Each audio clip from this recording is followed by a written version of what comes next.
दोस्तों, पिछले कुछ दिनों से न्यूज़ चैनल और गूगल पर सबसे ज़्यादा देखने, सुनने और सर्च करने वाली टॉपिक लक्षद्वीप बन गई है। इसकी वजह यह है, कुछ दिन पहले हिंदुस्तान के प्रधानमंत्री नरेंद्र मोदी लक्षद्वीप जाते हैं और कुछ फोटो क्लिक करवाते हैं और इंडिया के टूरिज्म को प्रमोट करते हैं। लेकिन भक्त जो लगातार बायकॉट मालदीव का ट्रेंड चला रहे हैं, जिससे भारत की छवि काफी धूमिल हुई है।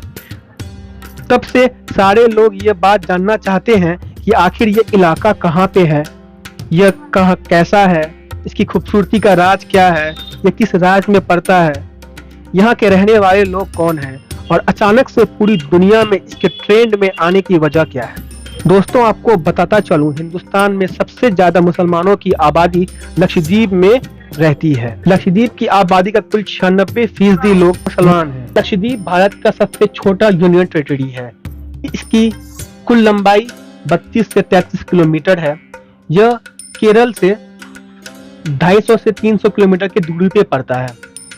यह 32-33 किलोमीटर का यह एरिया टापुओं का समूह है। पिछले कुछ दिनों से भारत के लोगों के दिमाग में जो चल रहा है कि आखिर समुंदर में इतनी दूर मौजूद इन टापुओं में इस्लाम पहुंचा कैसे और इतनी मुस्लिम आबादी कैसे आ गई और यह भारत का हिस्सा कैसे बन गया।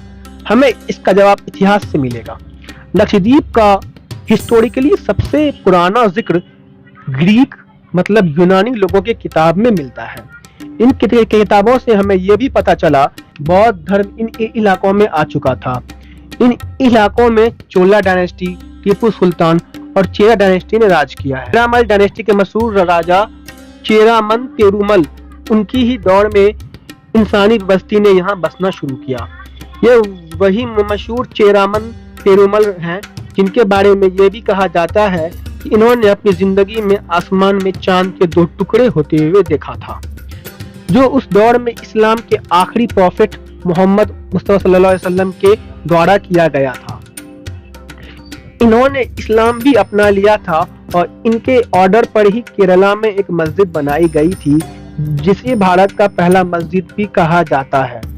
लेकिन लक्षद्वीप के मुसलमानों के मुताबिक इनके इतिहास का आगाज शेख उबैदुल्लाह नाम के बुजुर्ग के साथ हुआ है। 1947 में जब मुल्क का बंटवारा हो रहा था और बहसबाजी चल रही थी कि कौन सा इलाका भारत के साथ रहेगा और कौन सा पाकिस्तान के साथ, मिलिट्री और ट्रेड पर्पस की वजह से पाक के फाउंडर मोहम्मद अली जिन्ना की नज़र इस पर पड़ी और उन्होंने पाक आर्मी भेज दी।